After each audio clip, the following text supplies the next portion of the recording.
नमस्कार दोस्तों, कैसे हैं आप लोग। तो फिर स्टार्ट करते हैं आज हम रिलेटिव मोशन। हमारा पिछले टॉपिक जहाँ तक ख़त्म हुआ था वहाँ तक एक बार आप लोग रिवीजन कर लीजिएगा, उसके बाद इस पे आइएगा रिलेटिव मोशन, तो अच्छे से समझ में आएगा। सबसे पहले समझना जरूरी है रिलेटिव मोशन होता क्या है। रिलेटिव मोशन, मोशन यानी कि गति। गति आपको तब तक समझ में नहीं आएगी, अनुभव ही नहीं होगा जब तक आप किसी के रेस्पेक्ट में नहीं देखते, किसी के सापेक्ष में नहीं देखते, तब तक आपको गति पता ही नहीं चलेगी। सपोज मानिए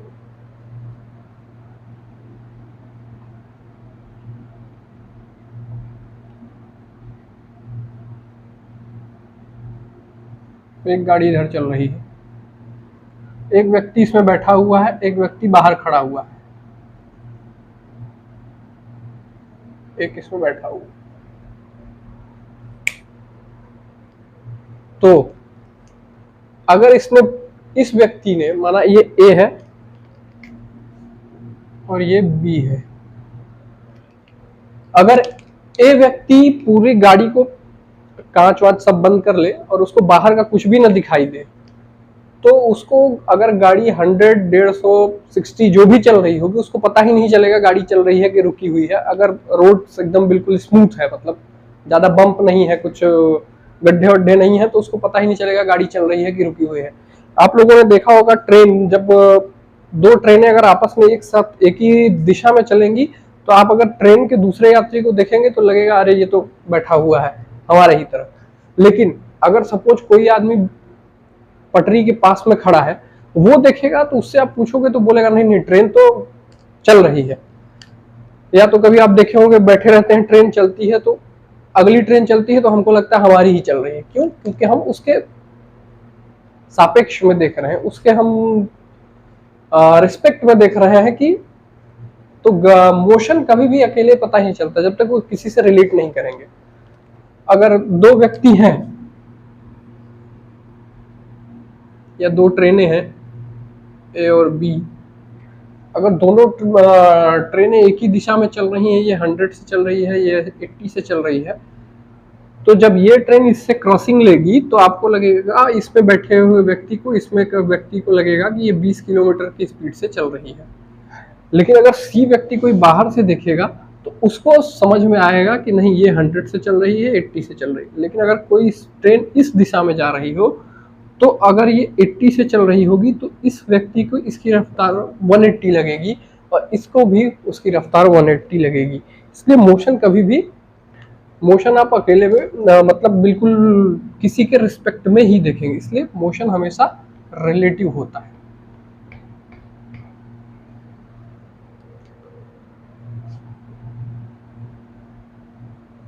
अब मशीन की बात करें, हम मैकेनिज्म में पढ़ रहे थे कि ट्रांसफॉर्मेशन, जो लास्ट वाला कंडीशन था वो मोशन का ट्रांसफॉर्मेशन था। जब तक मोशन ट्रांसफॉर्म नहीं होगा मैकेनिज्म काम नहीं आएगा, क्योंकि मैकेनिज्म का अल्टीमेटली लास्ट लक्ष्य ही हमारा है मोशन को ट्रांसमिट करना। ट्रांसमिट मतलब हम सिर्फ फोर्स को या किसी चीज को ट्रांसमिट नहीं कर रहे, उसका रूपांतरण भी कर रहे हैं।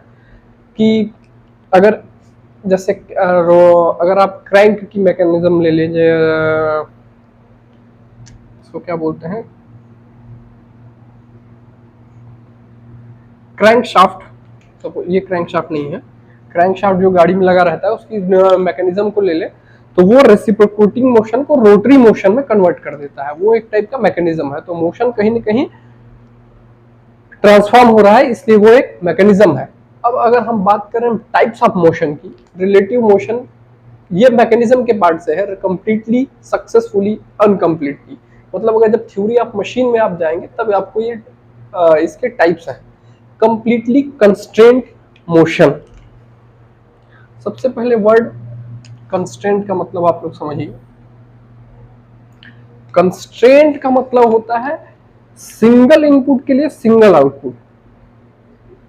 ठीक, अब इसका मतलब क्या हुआ, सिंगल अगर मैकेनिज्म है उसका हम एक लिंक को एक इनपुट देंगे तो उसका आउटपुट फिक्स है।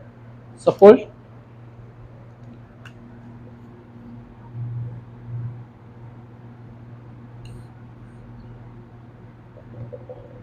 ये मैंने बताया था जब तक एक लिंक क्लोज चेन होना चाहिए, लिंक फिक्स होनी चाहिए।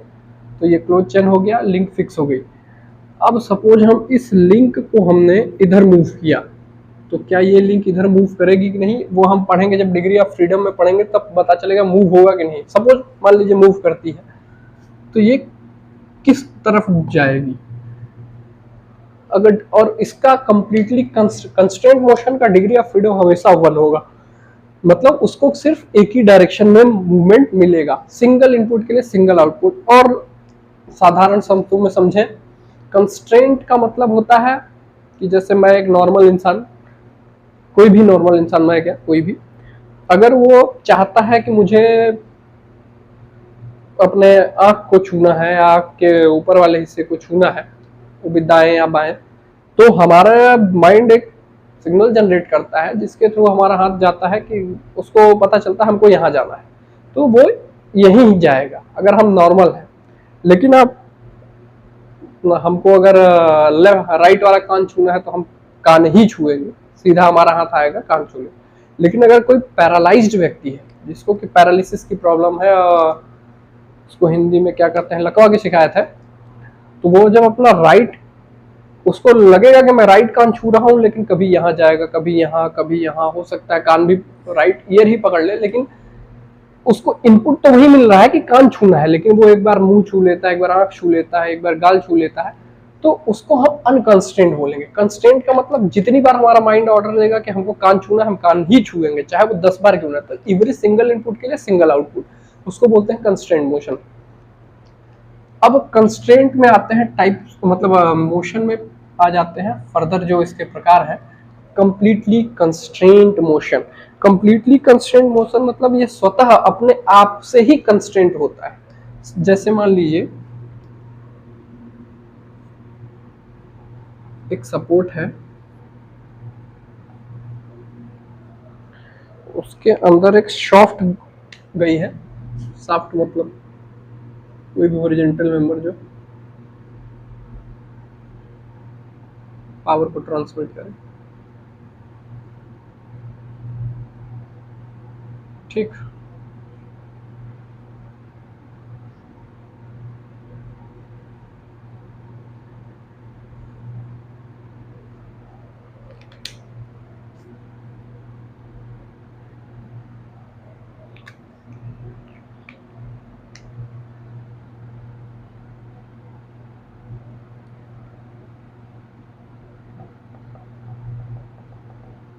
शाफ्ट है।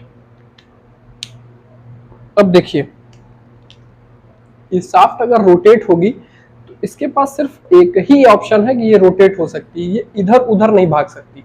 जनरली जब आप इंडस्ट्री में काम करेंगे तो आप देखेंगे कि थोड़ा सा गैप छोड़ा जाता है शाफ्ट के मूवमेंट के लिए, उसको फ्लोट बोलते हैं। शाफ्ट का फ्लोट कितना है, मतलब इधर उधर कितना जा रही है। जब टर्बाइन्स के अलाइनमेंट होते हैं तो उसमें फ्लोट कुछ निर्धारित किया जाता है कि टर्बाइन को थोड़ा सा फ्लोट मिले इधर उधर जाने का।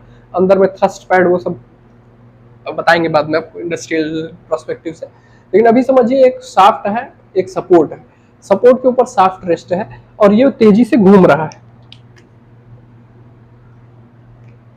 तो अभी हम इसको एक ही इनपुट दे रहे हैं घूमने का, तो वो सिर्फ घूमेगा ही, उसमें सिर्फ रोटरी मोशन ही आएगी, उसके अलावा और कोई मोशन नहीं आ सकता। ये इधर जाने के लिए बाध्य नहीं है, ये सिर्फ बाध्य है, ये सिर्फ घूमने के लिए, इसका जो मेन मोटिव है वो घूमने के लिए। मतलब अगर हम कोई भी मोशन दें तो सिर्फ वो एक ही मोशन करेगा, रोटरी, यानी सिंगल इनपुट के लिए सिंगल आउटपुट है, और वो भी इसके स्वतः के कारण है। मतलब ये इस पे कोई बाह्य बल नहीं लगा के हम इसको फोर्स कर रहे हैं कि रोके हुए हैं, कि ये जस्ट एक इसका अपने ज्योमेट्री के कारण ये फिक्स है और उसी डायरेक्शन में मूव कर रहा है, तो ये कंप्लीटली कंस्ट्रेंट मोशन होता है।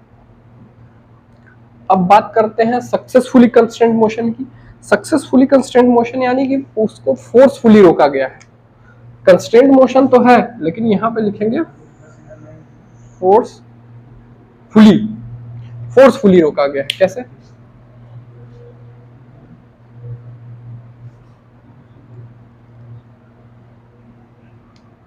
सेम शाफ्ट का एग्जांपल लीजिए, मान लीजिए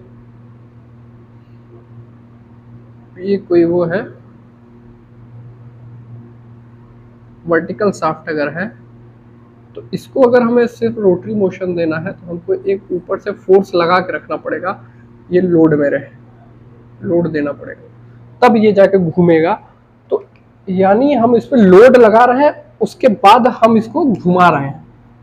तो ये स्वतः अपने कंस्ट्रेंट मोशन में नहीं है, इसके ऊपर हम लोड लगा के किसी चीज से इसको जकड़ के रखे हुए हैं। लेकिन ये बाई इट्स ज्योमेट्री, ये अपने ही ज्योमेट्री के कारण ये कंस्ट्रेंट मोशन में है, मतलब सिंगल इनपुट के लिए सिंगल आउटपुट। ये भी सिंगल इनपुट के लिए सिंगल आउटपुट दे रहा है, लेकिन हम इसको फोर्सफुली पकड़े हुए हैं। अगर हम इसको छोड़ दें, लोड हटा लें या जो हमारा बायबल है उसको हटा लें, तो ये इधर उधर भी भाग जाएगा।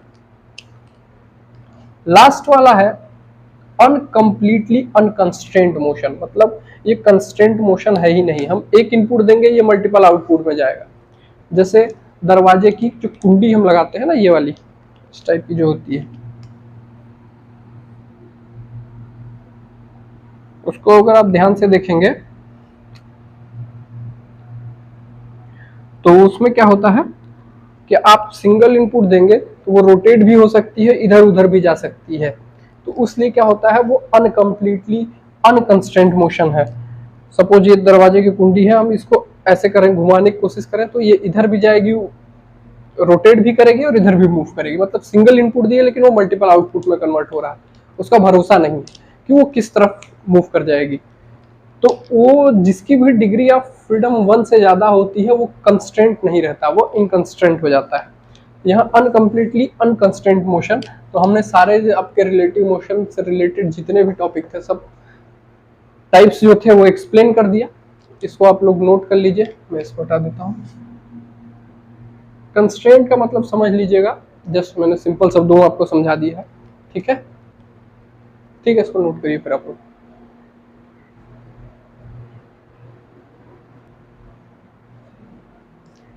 चलिए, आप लोगों ने नोट कर लिया होगा तो मैं इसको रब कर देता हूँ और एक एग्जांपल लेता हूँ और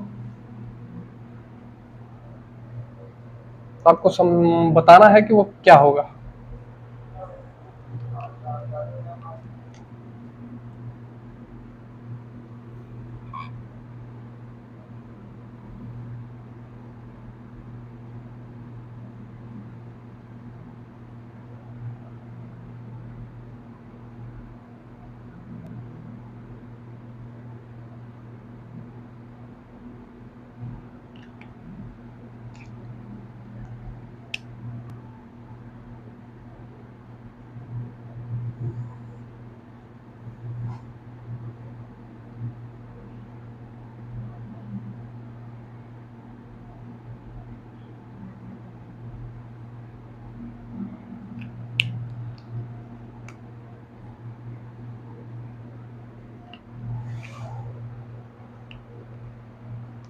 एक सिरेंज है, स्पेलिंग आप लोग देख लीजिएगा।